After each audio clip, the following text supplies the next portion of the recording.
सान याति न चेज्जया निर्पन अदविहात्वा ना छंदसा नैव जलाग्नि सूर्य विना महात्पादरजोऽभिषेकम् अहं पुरा भरतो नाम राजा विमुक्त दृश्य शृंग बंधः आराधनम भगवती यमानो मृगोभम मृग संगाधः। इस श्लोक मैंने जो वाचन किया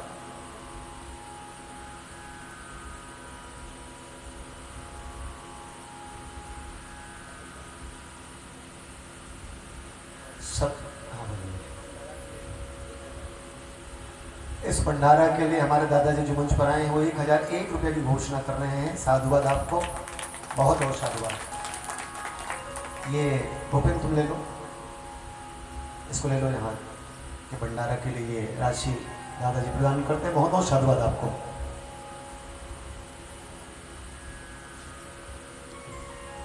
मैंने कुछ श्लोक का वाचन के 2 श्लोक मैंने आपके बीच में वाचन किया है, इसको ले लो, ये भंडारा में काम आएगा।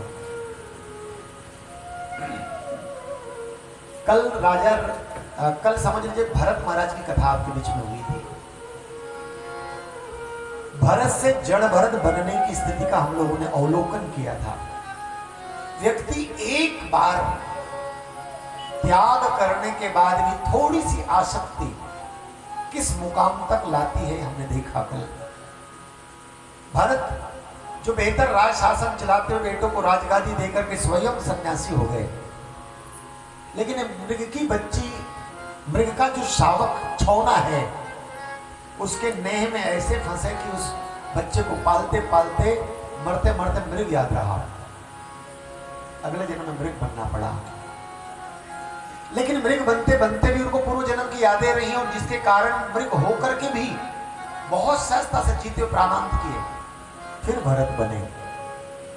लेकिन अब जानबूझ करके इन्होंने मूर्खता का बाना ओढ़ा। मूर्ख नहीं है। कल हम लोगों ने चर्चा में शुलभा की बहन के बहाने बात देखा था। मूर्ख नहीं है, लेकिन मूर्खता का बाना ओढ़ा परिवार जनों के बीच में ऐसे रहते हैं मानो बिल्कुल अज्ञानी है। मिल गया तो खा ले, ना मिला तो कोई जरूरी नहीं है।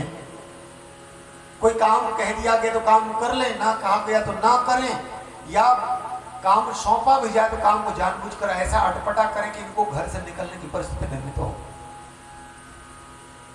और तब आपने कल ये बातें सुनी है। आज मैं उसके आगे की कुछ बातें निवेदन करने जा रहा हूं। भरत महाराज जो वन में रह रहे हैं, मिले तो भोजन मिल गया, और एक बार जाके निर्द्वंद भाव से रहते थे मोटे तालियां। उसी समय एक राजा रहुगन ज्ञान प्राप्त करने के लिए पालकी में बैठकर कपिल मुनि के आश्रम जा रहे हैं।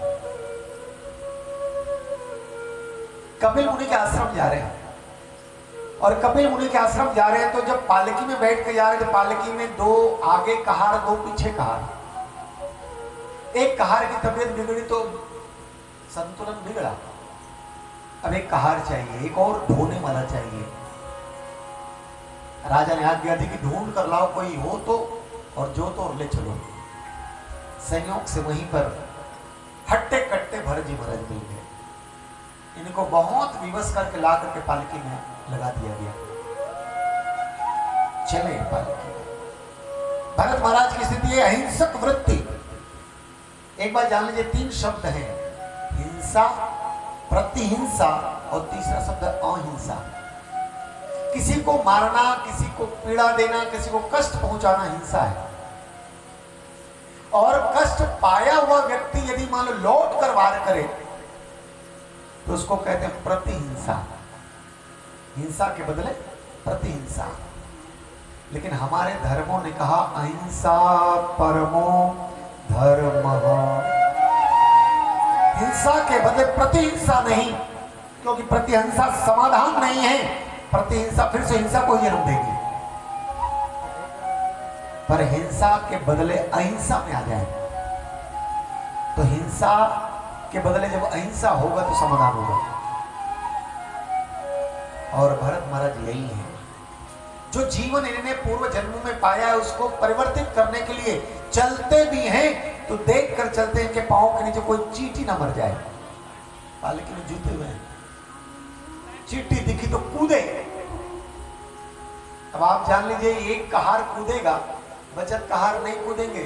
कूदेगा तो अंदर बैठा हुआ आपको ऊपर से पालकी में चोट लगेगी। चोट लगी, चोट लगी तो चिल्ला उठा, अरे तू चल भी नहीं सकता क्या? थक गया है क्या? भरत महाराज मौन। उसके बाद फिर से कूदे, फिर से चोट लगी। रघुगन ने पालकी में बैठे बैठे कहा, अरे इतने मोटे ताजे हो, भार भी नहीं उठाया जाता क्या? फिर भी मौन। फिर आगे चले, फिर यही बात हुई तो फिर से कहा, मुर्दे हो क्या? एक सीमा होती है सहनशीलता की। हालांकि जड़भरत महाराज तो इतने सहनशील हैं कि जवाब न दें, लेकिन आज सोचा यदि मान लो जिसकी पालकी मैंने ढोई हो, भरत ने जिसकी पालकी ढोई हो, वो व्यक्ति यदि अज्ञानी रह जाए, वो व्यक्ति यदि पतित हो जाए, वो व्यक्ति की मूर्खता जग में जाए, तो यहां पर मौन रहना निरर्थक होगा। इसने कहा, आपने कहा मोटा हो ताजा हो, ये मोटा ताजा आत्मा कभी होता ही नहीं। वो तो सतत एक चिन्मय रहता है। ये शरीर का धर्म है, वो मोटा भी हो जाता है, पतला भी हो जाता है, दुबला भी हो जाता है, लेकिन आत्मा अचिंत्य बिल्कुल एक रस रहती है। उसको मोटा ताजा मोटा पतला होने की आवश्यकता नहीं है। मुर्दा, अरे मुर्दा कहा तो जीवित कौन है? कोई एक मुर्दा किसी के कांधे पर बैठा है, कोई एक मुर्दा लिए जा रहा है। कौन मुर्दा, कौन जिंदा? सारे मृत हैं और सारे जीवित हैं। उसके बाद उन्होंने कहा, देख कर नहीं चलते क्या? बोला, देख कर ही चलता हूं, इसलिए तो कूद रहा हूं, मेरे पांव से किसी चींटी की हिंसा ना हो जाए। जब गहरी गहरी बातें बोली, रघुगन को लगा जो जूता है वो सामान्य व्यक्ति नहीं हो सकता। उतर पड़े, उतर कर चरणों में गिर गए और चरणों में गिरकर कहा कि महाराज आप कौन ऋषि हैं? क्या स्वयं व्यास जी हैं? क्या स्वयं कपिल जी हैं? कौन से ऋषि हैं? मैं आपको प्रणाम करता हूं, मेरी गलती के लिए मुझे माफ करें, मैं तो कपिल जी के आश्रम जा रहा हूं ज्ञान पाने के लिए। तब राजा रघुगन को जो भरत महाराज ने उपदेश दिए, शिक्षा पाने की कला क्या है, एक बात जान लीजिए। यदि मान लो आप कुछ सीखना चाहते हैं, प्रणिपातेन परिप्रश्नेन परिसेव्या, एक तो प्रणाम करें पहले। कुछ पाना चाहते हैं, प्रणिपातेन प्रणाम करिए। अच्छा, एक बात देखेंगे, आप प्रणाम करते ही सबसे पहले चीज क्या पाएंगे? आशीर्वाद तो पाएंगे ही, आपको कृपा दृष्टि मिलेगी। प्रणाम करते ही आपको अनुराग मिलेगा। देने वाला भी सजग हो जाएगा कि यार प्रणाम करे तो देना पड़ेगा। परिप्रश्नेन, अब जाते ही आप प्रश्न चालू कर दो, कौन तुम? मैं तुमसे सीखने आया हूं। तो सीखने आया हूं ऐसा आप कड़े भाषा में बोलोगे तो सिखाएगा क्या? तेरे जैसे कितनों आए, तू जा कहीं और। तो सीखने के लिए आपको कला क्या करनी होगी? प्रणिपातेन। सीखने जा रहे हैं तो आप पालकी में जाएंगे तो सीखना संभव नहीं है। मैं बिल्कुल इसको दृष्टांत शैली से आरंभ करूं। कहते हैं एक तबला सीखने वाला किसी गुरु के पास गया। तबला सीखने वाला गुरु के पास गया, तबला सिखाने वाले के पास गया।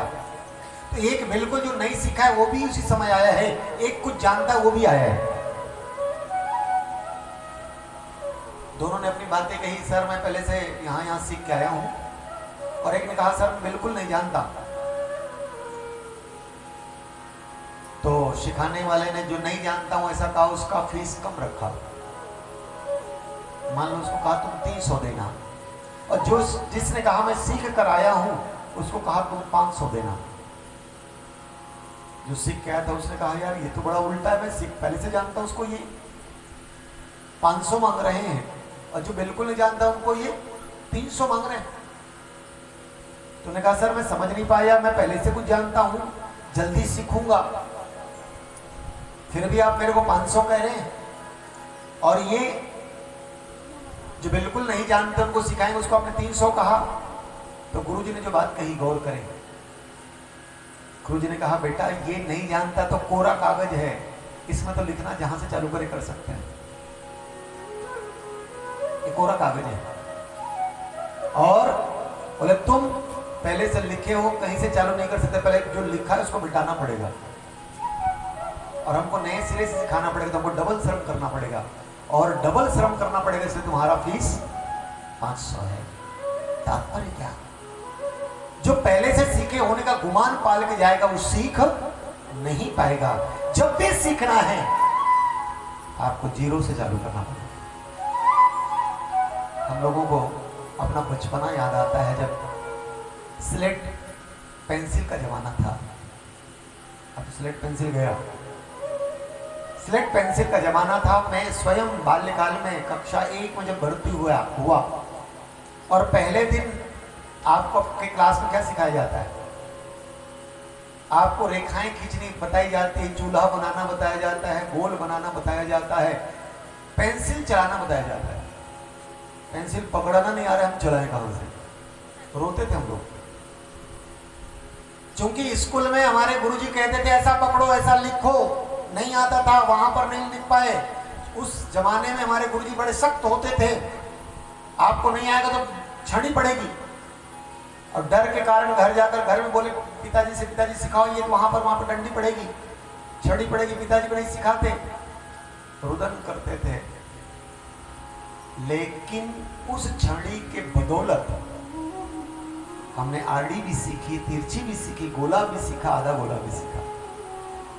और उस जमाने में तो इमला होता था, श्रुति लेखन कॉमन था इमला, कि आपको श्रुति लेखन पे लिखनी है, और लिखने से आपको लिखने की क्षमता विकसित होती थी, साथ साथ इससे आपका लिखावट भी सुधरता था, और दूसरा एक चीज जो होता था वो मात्राएं सुधरती थी, मात्राएं सुधरती थी। तो आपको सीखना है तो पहले सुनने से चालू करना पड़ेगा। रघुवन को कहा गया तुम मुर्दा कहते हो, एक बात जान लो मूर्ख भी तो मुर्दा ही है। अब तुम जिस बात की बात करते हो तुम सीखने जा रहे हो, लेकिन यदि पालकी में सवार होकर के जाओगे तो एक एक बात जान लो, पालकी से जाने के बाद शिक्षा नहीं मिलने वाली, आपको सामान्य जाना पड़ेगा। राजा बनकर के जाओगे शिक्षा नहीं मिलेगी, आपको विद्यार्थी बनकर जाना पड़ेगा, तब शिक्षा मिलेगी। और तब रघुवर ने मानो यही समझ लिया। मुझे एक प्रश्न और याद आ रहा है इसे संदर्भ में, लिखना भी एक कला है, बोलना भी एक कला है, कुछ भी करना, देखिए सारी चीजें आपको सीखनी पड़ेंगी। ऐसा नहीं कि कोई चीज एकदम से मिल जाएगा, समय के साथ सीखना पड़ेगा। चीन के एक बहुत बड़े संत हुए जिसका नाम चांगदेव, चांगदेव। और चांगदेव इतने बड़े संत, लेकिन हमारे भारत देश का एक 16 साल का संत ज्ञानेश्वर, 16 साल का संत, जिसकी चर्चा चतुर्दिक, आयु 16 साल, उनकी आयु 80 साल। अब 80 साल की आयु वाले चांगदेव ने सुना कि एक 16 साल का बालक इस ऊंचाई तक पहुंच गया है। कभी कभी कूड़ होती होगी शायद, जो बड़े हैं, छोटा जब आगे बढ़ जाए। तो चांगदेव ने संत ज्ञानेश्वर को पत्र लिखा। चांगदेव ने संत ज्ञानेश्वर को पत्र लिखा, लेकिन पत्र लिखने में पहला तो संबोधन लिखना पड़ेगा। संबोधन में ही फंस गए। पूज्य लिख नहीं सकते क्योंकि वो 80 साल का अपने आप को मानते हैं और इसको 16 साल का मानते हैं। चिरंजीव लिख नहीं सकते क्योंकि चिरंजीव बोले तो झूठ बोल रहे हैं। श्रीयुत नहीं लिख सकते, क्योंकि ये कैसे श्रीयुत लिखे? इतने छोटे को इतना बड़ा व्यक्ति श्रीयुत अर्थात महिमा देना। और तब इनके मन में एक ही बात आई, क्या? बोले पत्ता ही कोरा भेज दो यार, संबोधन लिख नहीं पाए। संबोधन लिखना भी कला है साहब। पूज्य माता जी, अब तो पत्र लिखने की कला समाप्त हो गई। उस श्रेणी में जितने उस घर जितने बैठे सब पत्र लेखन के जमाने के लोग हैं। अभी वाला तो SMS, लघु संदेश। अंग्रेजी में भी लिखे तो गड़बड़ लिखते हैं, शॉर्टकट में लिखते हैं। और मेरे जैसा व्यक्ति तो समझ नहीं पाता, मैं वो पढ़ते पढ़ते ही परेशान है, लिखा क्या है समझ नहीं पाता, क्योंकि सांकेतिक भाषा होती है इनकी। पीपी 2 बार लिखे तो परम पूज्य है वो बताते हैं हमको पीपी क्या पीपी लिखा, और वो लिखा परम पूज्य। 2 पीपी परम पूज्य हो गया, हमको पता ही नहीं कि परम पूज्य ऐसा हो सकता है।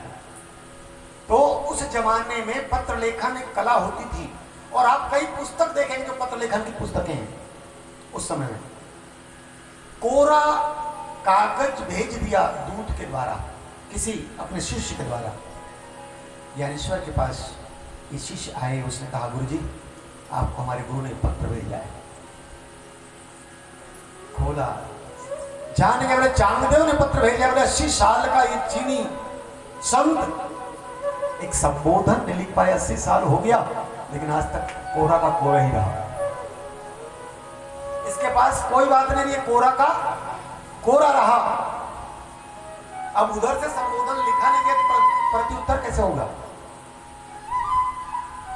जो संबोधन होता है उसके हिसाब से प्रत्युत्तर होती है। आपने पिताजी लिखा तो बेटा, ऐसा उसका जवाब हो सकता है। आपने चाचा लिखा तो भतीजा, आपने गुरुजी लिखा है तो उसने शिष्य। लिखा नहीं कोरा, तो संत ज्ञानेश्वर ने भी कहा कोरा का जवाब तो जब भी होगा कोरा ही होगा। एक कोरा पत्ता लिया और भेज दिया, जाओ। जैसे कोरा पत्ता लेकर के वो शिष्य गया और अपने गुरुजी को दिया, उसने कहा अच्छा मैं 80 साल का तो भी संबोधन नहीं, ना पूज्य गुरु न कुछ, इतना अभिमान हो गया। ऐसा सोचकर अपना वैभव का प्रदर्शन करते हुए शेर पर सवार होकर सांप का चाबुक बनाकर शेर पर सवार होकर के चांगदेव आ रहा है। संत ज्ञानेश्वर को शिष्यों ने जानकारी दी कि महाराज चांगदेव जी आ रहे हैं। चांगदेव जी आ रहे हैं, और चांगदेव जी आ रहे हैं तो कैसे आ रहे हैं? बोले शेर पर, सिंह पर सवार हैं, और जो कोड़ा है या चाबुक है वो सांप का है। एक पत्थर पर बैठे थे संत ज्ञानेश्वर, और संत ज्ञानेश्वर से पत्थर से कहा है पाषाण खंड, चल हमें चांगदेव से मिला दे। जिस पत्थर पर बैठे थे उसे कहा ये पाषाण खंड तुम चलो और चलकर मुझे मिला दो चांगदेव से। ये पाषाण पत्थर जो है उड़ा, किसको लिए हुए? ये पत्थर विमान बन गया, पत्थर ज्ञानेश्वर को लिए उड़ा। सामने से चांगदेव आ रहा है। चांगदेव ने देखा कि मैं अपने साधना के बल पर मैंने हिंसक पशुओं को वश में किया, शेर को, सांप को, लेकिन इस ज्ञानी ने, इस साधक ने अपने इस आयु में जड़ वस्तु को भी अपने वश में कर लिया है। पत्थर इसे उड़ा रहा है, मतलब ये मुझसे बढ़कर है, पर पांव में गिर गए। आयु नहीं, सीखने की कला। इसने जो अभिमान पाला था कि मैं इतना बड़ा हूं, उनकी विशेषता देखी, तुरंत पांव में गिर गया। प्रणिपाते न परिप्रश्नेन, पहले प्रणाम करिए, प्रणाम करके शरण में हो जाइए, प्रश्न करिए, और प्रश्न करने के बाद अब परिसेव्या, सेवा करें। रघुगन महाराज ने भरत महाराज की सेवा की, कपिल आश्रम जाने की आवश्यकता ही नहीं पड़ी। इस तरह भरत महाराज ने रघुगन को ज्ञानोपदेश किया। कहते हैं एक दिन भील राजा ने इसको बलि देने की कोशिश की। वन देवी में भील राजा को नर बलि देनी थी, ढूंढवाया गया, बोले यही मिले। इनको पकड़ कर ले जाया गया और पकड़ कर ले जाने के बाद पहले भोजन कराया गया। बड़े निर्द्वंद भाव से भोजन किए, बहुत आराम से। सारे लोग देख कर आश्चर्य में हैं, अभी इसकी बलि दी जानी है पर ये तो आराम से खा रहा है। और मानो यही कहना चाहते हैं महाराज भरत, हे देवी माँ, यदि तुझे भूख, तेरी भूख मुझको ही खाकर शांत हो तो मुझे क्या कहना है।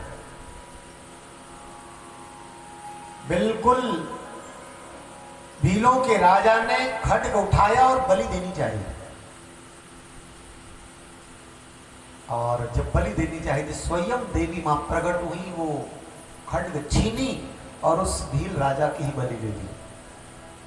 मतलब ये संत जो होते हैं उसके लिए भगवान कब किस रूप में आ जाएं, कब कौन सा कौतुक कर दें। तुम सरीखे संत प्रिय मोरे, धरऊं देह नहीं आन निहोरे। तुम सरीखे संत प्रिय मोरे। इन संतों के कारण ही भगवान का जन्म। और इस तरह से राजा रघुगन उपदेश करते हैं। यही पंक्ति मैंने आपसे पढ़ी। अहम पूरा भरतो नाम राजा, विमुक्त दृष्ट श्रुत संग बंध।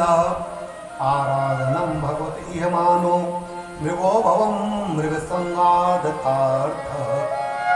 आपने पूछा मैं कौन, तो मैं बता दूं मैं ही राजा भरत।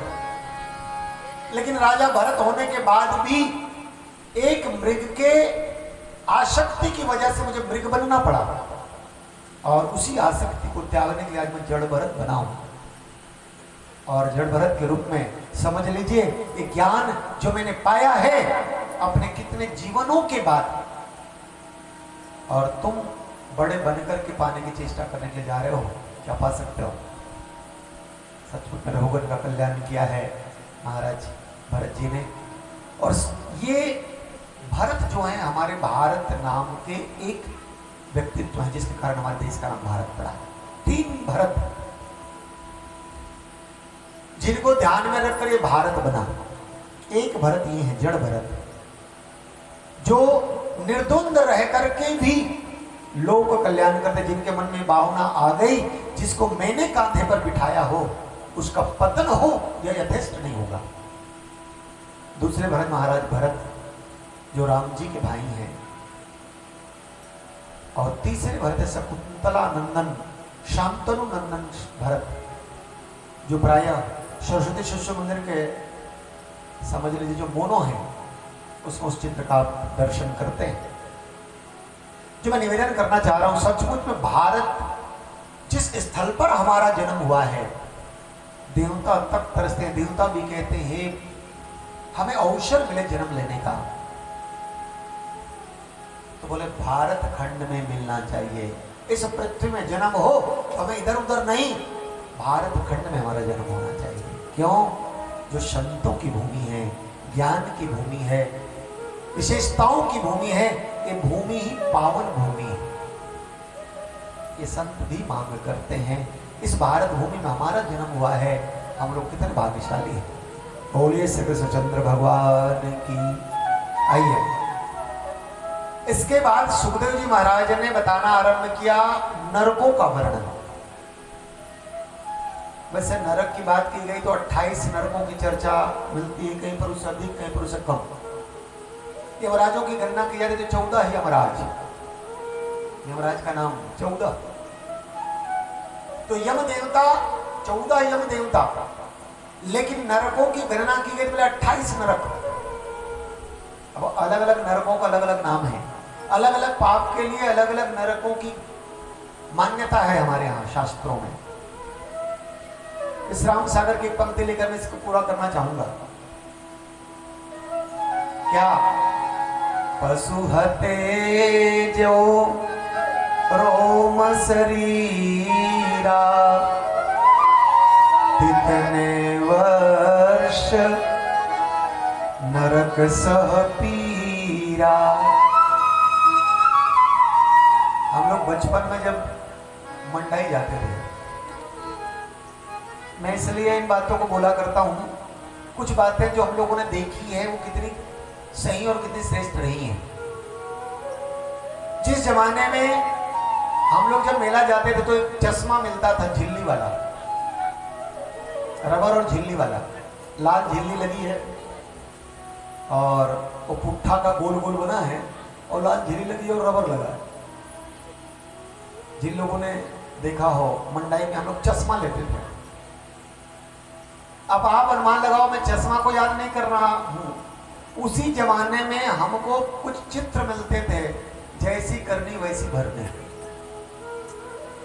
हम लोग ये कैलेंडर लेते थे और जैसी करनी वैसी भरनी में आपने जो कर्म किया उसका अगला परिणाम क्या होगा उसमें दिखाया गया रहता था। आज गांव-गांव में जो चीजें आप देख रहे हैं, गांव में आपको औषधि भंडार शायद मिले ना मिले जरूरी नहीं है, गांव में और चीज मिले ना मिले जरूरी नहीं है, पर एक चीज जिसका पहला शब्द छोड़ के बोलूंगा आप समझ जाएंगे, रोल। पहला शब्द मैं जानबूझ के छोड़ रहा हूं, ये जरूर मिलेगा। Role centre. अब कौन सा रोल करते रहे रोल में, क्या करूं। अब आप अनुमान लगाइए, और चीजें भी मिल सकती है, लेकिन ये गांव-गांव में बल्कि एक नहीं, एक से अधिक। तो पशु हते जे रोम शरीरा। भानु भैया का स्वागत है। तितने वर्ष नरक सह, ये विश्राम सागर की पंक्ति है। जैसी करनी वैसी भरनी। नरकों का वर्णन किया गया कि आपने यदि पाप किया है तो पाप का परिणाम क्या होगा, आपने यदि पुण्य किया है तो उसका परिणाम क्या होगा। लेकिन पाप, अच्छा एक बात देखेंगे, पुण्य और पाप की बात यहां पर कह करके लोगों के मन में आस्था जगाने की चेष्टा की जाती है। यदि हम पाप ना बोले, करनी ना बोले, तो कोई पुण्य की ओर लौटेगा क्या। हमारे राजेश भाई जी एक बात बोलते हैं, बोले हाँ योग पहले भी था, पातंजलि योग दर्शन,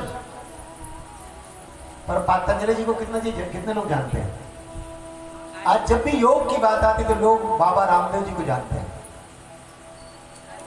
जबकि योग दर्शन किनका है, पातंजलि जी का है, चरक जी का औषधि विज्ञान, आयुर्वेद।